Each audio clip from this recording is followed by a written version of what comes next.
आप सभी का इस वीडियो में स्वागत है। आज हम ज्योग्राफी के बारे में चर्चा करने जा रहे हैं। तो ये हमारी फर्स्ट क्लास है। इसमें हम बेसिक से एडवांस लेवल तक यूपीएससी, सीएससी, प्रिलिमिनरी एग्जामिनेशन और मेंस एग्जामिनेशन के पर्सपेक्टिव से ज्योग्राफी का जो सब्जेक्ट है उसे कवर करेंगे। ठीक है, तो शुरू करते हैं। बेसिक हमें पहले पता होना चाहिए कि ज्योग्राफी है क्या। जब इस चीज़ को हम देखते हैं तो सबसे पहले बात आती है कि ये जो वर्ड है ज्योग्राफी, ठीक है, जो आप ये देख रहे हैं वर्ड है ज्योग्राफी, वो एक ग्रीक वर्ड है। कौन सा वर्ड है? ग्रीक वर्ड है, जिसका ग्रीक में जिसे ज्योग्राफिया कहते हैं। ज्योग्राफी को ग्रीक वर्ड में या ग्रीक भाषा में ज्योग्राफिया कहते हैं। जब इसका हम पार्टीशन करते हैं, यानी इस ग्रीक वर्ड को दो भागों में बांटते हैं, तो जियो प्लस ग्राफिया या ग्राफियन, दो वर्डों में हम इसको बांट देते हैं। ठीक है, फिर हम बात करते हैं आगे। तो जियो का जो अर्थ है वो जियो का जो अर्थ है वो इंग्लिश में अर्थ है। ठीक है, समझे। फिर ग्राफियन का अर्थ है टू डिस्क्राइब, यानी वर्णन करना या उसका अध्ययन करना। ठीक है, इतनी बात समझ में आई। अब आगे देखते हैं। फिर है, फिर जब हम बात करते हैं कि हिस्टोरिकल, जब हम बैकग्राउंड की बात करते हैं या एविडेंस की बात करते हैं, तो इस शब्द को सबसे पहले डिस्क्राइब जिस आदमी ने किया था, जिस व्यक्ति ने किया था, उनका नाम है एराटोस्थेनीस। ठीक है, एराटोस्थेनीस ने फर्स्ट जो है ज्योग्राफी वर्ड को जो है प्रतिपादित किया था, यानी ज्योग्राफी वर्ड को लाया था। अब हम देखो, इसमें आपको यूपीएससी के अकॉर्डिंग मैं बता रहा हूँ इस सब्जेक्ट को, तो उसमें सिलेबस क्या क्या हमें करना है, कवर करना है, उसके बारे में इस वीडियो में चर्चा कर रहे हैं। और साथ ही कौन कौन सी बुक्स और क्या चीज़ें, क्या मटेरियल चाहिए, उन सभी का इस वीडियो में हम चर्चा करने जा रहे हैं। ठीक है, तो अभी यहाँ से स्टार्ट करते हैं। पहले सिलेबस देख लेते हैं। सिलेबस में हमें क्या क्या चीज़ें पढ़नी है। उसमें सबसे पहले हमें ज्योग्राफी पढ़नी है, ज्योग्राफी का सिलेबस पढ़ना है। उसमें से हमें जनरल ज्योग्राफी, जनरल ज्योग्राफी में क्या क्या आएंगे? यूनिवर्स आएगा, यूनिवर्स के बारे में, ब्रह्मांड के बारे में हम जानकारी इकट्ठी करेंगे। और उसके बाद बेसिक जो ज्योग्राफी होती है उसके बारे में चर्चा करेंगे। ठीक है, जनरल ज्योग्राफी में। फिर उसके बाद जब हम सेकंड पर जब आएंगे, फिर हम फिजिकल ज्योग्राफी के बारे में चर्चा करेंगे, फिर इंडियन ज्योग्राफी के बारे में चर्चा करेंगे, फिर economic geography, then mapping. Mapping में हम इंडियन की मैपिंग करेंगे और वर्ल्ड मैपिंग करेंगे। जब हम मैपिंग करेंगे तो हमें एक एटलस चाहिए होगा। एटलस में आप इन दो में से एक ले सकते हैं। दो, एक है ऑक्सफोर्ड का, स्टूडेंट ऑक्सफोर्ड का आता है, एक स्टूडेंट एटलस आता है, और एक ओरिएंटेशन जो है पब्लिकेशन का, ब्लैक स्वान का ओरिएंटेशन पब्लिकेशन, ब्लैक स्वान का एक एटलस आता है। उनमें से कोई भी आप जो है ले सकते हैं। अब जनरल ज्योग्राफी में हम क्या क्या पढ़ेंगे, अब इस पे देख लेते हैं। जनरल ज्योग्राफी में हम earth, latitude, longitude, latitudes, longitudes, theories क्या हैं यूनिवर्स फॉर्मेशन की, उसके बारे में चर्चा करेंगे। जब हम यूनिवर्स फॉर्मेशन के बारे में चर्चा करेंगे तो उसमें फॉर्मेशन ऑफ यूनिवर्स के बारे में चर्चा करेंगे। अर्थ, मून, यानी जितने भी प्लैनेट्स हैं हमारे, उनके बारे में चर्चा करेंगे, एट्सेट्रा। और स्टार्स के बारे में। ठीक है, सन स्पेसिफिकली सन के बारे में भी हम इस वीडियो में चर्चा करेंगे।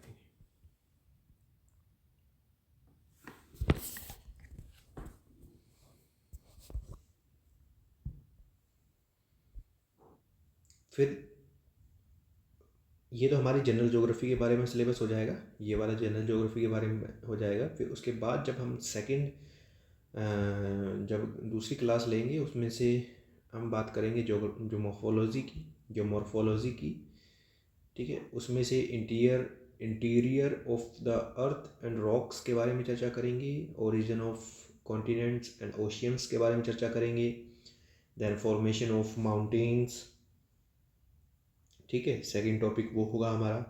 फिर थर्ड टॉपिक होगा formation of mountains and islands. फिर फोर्थ टॉपिक होगा formation of plateaus and plains. फिर होगा फिफ्थ टॉपिक होगा हमारा अर्थक्वेक्स एंड वाई। वाई यानी क्यों हम अर्थक्वेक के बारे में यानी भूकंप के बारे में चर्चा कर रहे हैं, और कहाँ कहाँ जो है इसका एपी सेंटर या केंद्र कहाँ होता है उसके बारे में हम इसमें देखेंगे। ठीक है। उसके बाद आ जाता है वॉल्केनिज्म यानी ज्वालामुखियों के बारे में चर्चा करेंगे। फिर सुनामीज के बारे में चर्चा करेंगे। फिर फॉर्मेशंस ऑफ लैंडफॉर्म्स के बारे में चर्चा करेंगे। उसमें से रिवर यानी रिवर्स, कोस्टल्स, डेजर्ट्स एंड ग्लेशियर्स के बारे में चर्चा करेंगे। फिर उसके बाद आता है क्लाइमेटोलॉजी। क्लाइमेटोलॉजी के बारे में जब हम चर्चा करते हैं तो उसके बेसिक्स क्या हैं उसके बारे में चर्चा करेंगे। एटमॉस्फेयर, स्ट्रक्चर और कंपोजिशन जो है हमारा उसमें सेकंड टॉपिक होगा, सब टॉपिक होगा।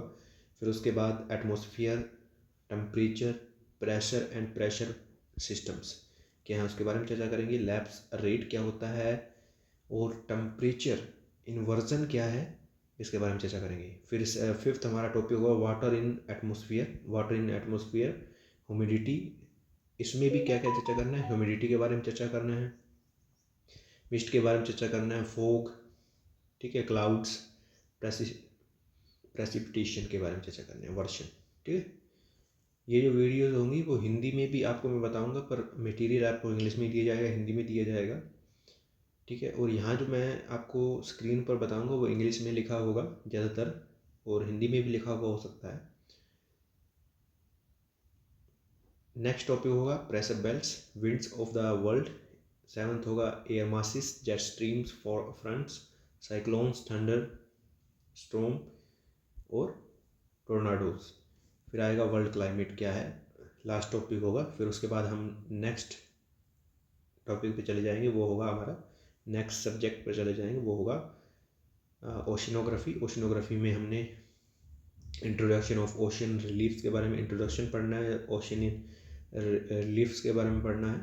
फिर ओशनिक फिजिकल फीचर्स क्या हैं उसके बारे में चर्चा करनी है। Temperature of oceans, salinity of oceans, इनके बारे में हम देखेंगे। ठीक है। फिर आता है ओशियंस करंट्स। ओशियन करंट्स, इसमें से हमें क्या क्या देखना है, इसमें से इसके कारण देखने हैं यानी रीजंस क्या हैं इनके। इसमें फिर विंड्स कैसे होती हैं, लैंड और टेम्परेचर क्या है उसके बारे में हम इसको देखेंगे। ठीक है। फिर इसकी डेफिनेशन क्या है, क्लासिफिकेशन क्या है, टाइप्स क्या है, लोकेशन क्या है, उसके बाद रीजन पर आएंगे। ठीक है।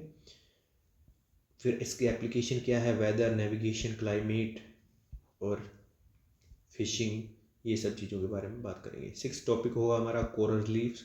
फिर मैरीन रिसोर्सेज क्या हैं उनके बारे में चर्चा करेंगे। फिर आ जाती है हमारी इंडियन ज्योग्राफी, फिजिकल ज्योग्राफी हमारी समाप्त हो जाएगी।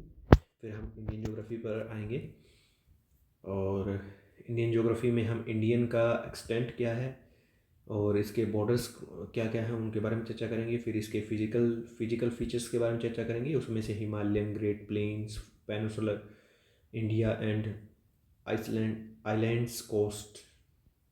ठीक है।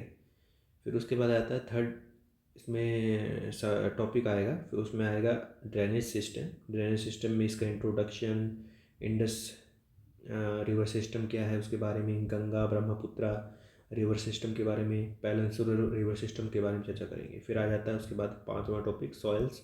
सॉइल्स का introduction, type of soils, soils degradation and it's conservation. और उसके बाद सिक्स्थ फॉरेस्ट वेजिटेशन। और फिर आ जाएगा एग्रीकल्चर। ठीक है, एग्रीकल्चर। फिर आता है इकोनॉमिक ज्योग्राफी। इकोनॉमिक ज्योग्राफी में हमने क्या क्या क्या देखना है, इंडस्ट्रीज़ देखने हैं, कितने टाइप्स की इंडस्ट्रीज़ होती हैं, और लोकेशंस वर्ल्ड वाइड क्या है उसके बारे में हम यहाँ देखेंगे। फिर उसका जाता है मिनरल्स के बाद एनर्जी रिसोर्सेज, फिर वाटर रिसोर्सेज, इट्स मैनेजमेंट, फिर है transport and communication, land resources, human settlements. ये 7 टॉपिक्स हम इकोनॉमिक ज्योग्राफी के बारे में चर्चा करेंगे। इस वीडियो में हम थोड़ा सा स्टार्ट कर देते हैं। 15 मिनट की वीडियो बनाऊंगा तो 5 मिनट हम डिस्कस और कर लेते हैं इसके बारे में। इंट्रोडक्शन देखते हैं ज्योग्राफी का। तो ज्योग्राफी का इंट्रोडक्शन ये कहता है कि study of land, its features, phenomenas, processes and there distribution with space and time. यही क्या है, ज्योग्राफी में पढ़ते हैं हम, ठीक है। फिर उसके बाद आ जाता है फिजिकल ज्योग्राफी। फिजिकल ज्योग्राफी का क्या इसमें मैटर है, physical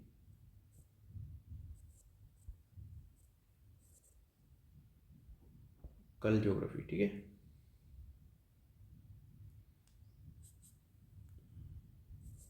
physical geography, physical geography के बारे में चर्चा करें तो स्टडी ऑफ फिजिकल इन्वायरमेंट क्या है, study of physical environment like oceans, release, atmosphere. Oceans के बारे में चर्चा करेंगे तो उसमें सी देखेंगे यानी सागर देखेंगे। रिलीफ्स के बारे में चर्चा करेंगे तो माउंटेन प्लेटूज के रिलीफ क्या हैं। फिर एटमॉस्फेयर में विंड्स क्या हैं, उनके बारे में चर्चा करेंगे, ठीक है। अब आ जाते हैं, बात करते हैं इकोनॉमिक ज्योग्राफी। इकोनॉमिक ज्योग्राफी में study of resources, land, water, industry, energy, minerals, there formation, origin, distribution, इसके बारे में। फिर ह्यूमन ज्योग्राफी में स्टडी ऑफ ह्यूमन ज्योग्राफी क्या होती है।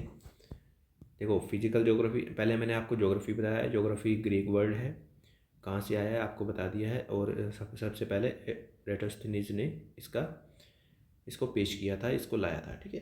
फिर उसके बाद में हमने देखा कि फिजिकल ज्योग्राफी क्या है, वो आपको बता दिया बेसिक। उसके बाद इकोनॉमिक ज्योग्राफी के बारे में बेसिक बता दिया। अब आपको ह्यूमन ज्योग्राफी के बेसिक बताता हूँ कि स्टडी ऑफ ह्यूमन की स्टडी करते हैं। उसमें से स्पेसिकली ट्राइब्स के बारे में चर्चा करते हैं, सेटलमेंट, रिलेशनशिप्स विद इन्वायरमेंट की भी इसी के अंदर चर्चा करते हैं। फिर उसके बाद आ जाता है बायोज्योग्राफी। बायोज्योग्राफी में क्या होता है, बायोज्योग्राफी क्या है, part of geography inhabiting biological या इन्वायरमेंट भी कह सकते हैं। जैसे इन्वायरमेंट में हम क्या क्या स्टडी करते हैं, स्पीसीज के बारे में स्टडी करते हैं, है ना। इन एयर में कौन कौन से जीव हैं उनके बारे में स्टडी करते हैं। ऑन लैंड, धरती पर कितने जीव हैं उनके बारे में। वाटर यानी पानी के अंदर कौन से जीव हैं, यानी जीवों से रिलेटेड जो हम बातचीत करते हैं उसके, वही जो है बायोज्योग्राफी आता है। जब हम इन्वायरमेंट के बारे में चर्चा करते हैं और उसमें भी हम इन सभी टॉपिक्स को कवर करते हैं, तो ये जो बायोज्योग्राफी है वो हम इन्वायरमेंट में ही पढ़ेंगे, ठीक है। फिर आ जाता है जनरल ज्योग्राफी। जनरल ज्योग्राफी को हम यहाँ से अब स्टार्ट कर रहे हैं। अर्थ एंड रिलेटेड कॉन्सेप्ट्स क्या हैं, अर्थ, लैटिट्यूड, क्या क्या पढ़ेंगे। अब देखो यहाँ से स्टार्ट हो रहा है कि क्या क्या पढ़ना है, कि अर्थ एंड रिलेटेड कॉन्सेप्ट्स, अर्थ अर्थ के बारे में basic, longitudes, latitude, longitude, time zones क्या है, लोकल टाइम क्या है, स्टैंडर्ड टाइम क्या है, मोशंस ऑफ अर्थ क्या है, रोटेशन, रेवोल्यूशन और इसके इफ़ेक्ट्स क्या हैं, इसके बारे में चर्चा करेंगे। हमें पता है हमारी धरती है, ये सन है हमारा, ये सन है और ये हमारी अर्थ है, ये इसके रेडिएशंस हैं, ये आपको देख सकते हो कुछ इस तरह से दिखता है। अर्थ के बारे में हम थोड़ी बेसिक जानकारी लें तो अर्थ हमारी क्या है, जियोइड शेप में है। जियोइड शेप यानी गोल, कहते हैं कि जियोइड शेप में है। भूआब हिंदी में कहते हैं। फिर उसके बाद आता है ये हमारा जो है थर्ड नियरेस्ट प्लेनेट है सूर्य से तीसरा, यानी सूर्य का जो तीसरा नज़दीकी जो प्लेनेट है वो हमारा अर्थ है। फिर सबसे बड़ा जो प्लेनेट है वो 5th नंबर का हमारा अर्थ है, ठीक है। फिर उसके बाद हम पोल्स की बात में करें तो पोल्स जो है इसके फ्लैट हैं। 0 डिग्री इक्वेटर है जो कि ब्लज है। ब्लज का मतलब मैं आपको थोड़ा सा बताता हूँ कि ब्लज का मतलब क्या होता है। यहाँ देखिएगा, यहाँ मैंने एक अर्थ बना दी अर्थ। अब मैं देखो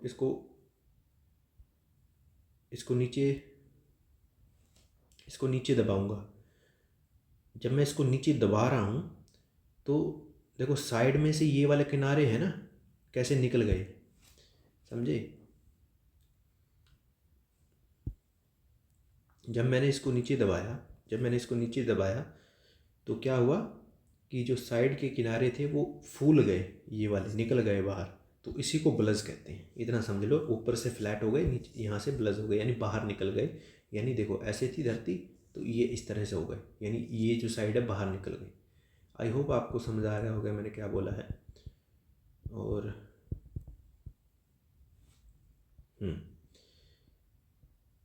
इतनी बात हो गई। फिर 2/3 ऑफ अर्थ जो है वाटर है, यानी 2/3 पानी है धरती पर। और उसके बाद इसको ब्लू प्लैनेट्स भी कहते हैं अर्थ को, नीला ग्रह। अर्थ है स्पिनिंग रोटेशन ऑन एक्सिस, अपने एक्स पे भी घूमती है, ये मान लो इसका एक्स है, अपने एक्सिस पर भी घूम रही है और सूर्य के चारों ओर भी चक्कर लगा रही है। एटमॉस्फेयर ऑफ अर्थ, ठीक है, ये हो गया। अब एक बात और समझ लो, यहाँ गोल्डीलॉक जोन क्या होता है। गोल्डीलॉक जोन होता है ना तो देखो सन क्या है, सन गर्म है, सूर्य क्या है, गर्म है। यहाँ देखो, यहाँ समझिएगा, सूर्य क्या है, यहाँ गर्म है। अब इसके नज़दीक आपको पता है बुध है, फिर उसके बाद है शुक्र, ठीक है, मरकरी, वीनस मरकरी जो है, दो इसके नज़दीक है, वो ज़्यादा गर्म स्पेस के अंदर है। जो हमारा तीसरे नंबर पर आता है, वो तीसरे नंबर का जो स्पेस है ना, ना तो वो ज़्यादा गर्म है ना तो वो ज़्यादा ठंडा है। और कई जो हमारे प्लैनेट्स हैं वो ठंडे क्षेत्र में आ जाते हैं, कई गर्म में आ जाते हैं। गर्म में आपको बता दिया वीनस और मरकरी, ठंडे में जब नेपच्यून और सैटर्न जो है वो ठंडे इलाके, ठंडे गैसीय जो है। पर हमारी जो अर्थ है वो ना तो ठंडी है ना तो गर्म है, और ऐसे स्पेस में है जहाँ मीडियम जो है टेम्परेचर है ना। तो ऐसे जोन को क्या कहते हैं, गोल्डीलॉक जोन कहते हैं। क्या कहते हैं, गोल्डीलॉक जोन कहते हैं। ये हमारा एटमॉस्फेयर है, ये वाला एटमॉस्फेयर मैंने लेयर बना रखी है, अर्थ के चारों ओर एटमॉस्फेयर है। गोल्डी जोन यहाँ मैंने लिख रखा है, goldie zone means is either more hot place और मोर कोल्ड, ना तो ज़्यादा ठंडी है ना ही नाइदर, ना ही ज़्यादा गर्म, उसे कोल्ड जोन कहते हैं। अब उसके बाद में आ जाता है, इसके पोल्स हैं, ये नॉर्थ पोल है, ये साउथ पोल है, इसको बीच में से इक्वेटर काट रही है। इक्वेटर काट रही है तो ऊपर वाला जो पार्ट बन गया नॉर्दर्न हेमिस्फीयर, नीचे वाला सदर्न हेमिस्फीयर, ठीक है। और फिर जो इक्वेटर का जो सर्कल है वो ग्रेटर सर्कल है, जिसे 0 डिग्री कहते हैं, डिवाइड इनटू 2 इक्वल पार्ट्स में जो है डिवाइड करती है। ये आपको बता ही दिया, फ्लैटेंड है, ऊपर से फ्लैटेंड है, यहाँ से ब्लस्ड है at equator due to centrifugal force. ये ब्लस क्यों है, सेंट्रीफ्यूगल फोर्स के कारण है।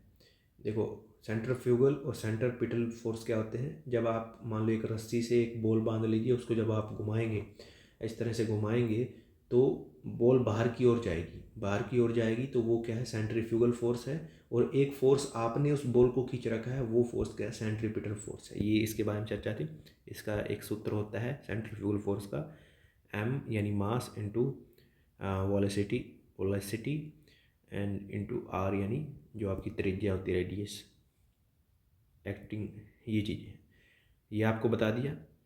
अब लॉन्गिट्यूड लैटिट्यूड क्या आते हैं, इस तरह से जो पड़ी रेखाएं होती हैं वो लैटिट्यूड्स होती हैं, ऐसे इस तरह से लॉन्जिट्यूड्स होते हैं, ठीक है। और इन लैटिट्यूड्स में जो एंगल है वो 1-1 डिग्री का जो है एंगल बनता है, इसलिए ये 90 ऊपर की ओर नॉर्दर्न हेमिस्फेयर में और 90 नीचे की ओर साउदर्न हेमिस्फेयर में। तो टोटल हो जाती हैं 180 और एक 0 डिग्री, तो ये हो गई 181 जो है हमारी लैटिट्यूड्स होती हैं। देखो ये होगी 90 हमारी नॉर्थ की साइड में लैटिट्यूड्स हैं, साउथ की साइड में 90 हैं, एक इक्वेटर पे है, तो टोटल नंबर ऑफ लैटिट्यूड्स 181। फिर है पोल्स पे 90 डिग्री लैटिट्यूड्स और 0 डिग्री पर 0 डिग्री लैटिट्यूड, ठीक है। तो आज के लिए बस इतना ही, बाकी नेक्स्ट क्लास में हम डिस्कस करेंगे। थैंक यू, जय हिंद, जय भारत।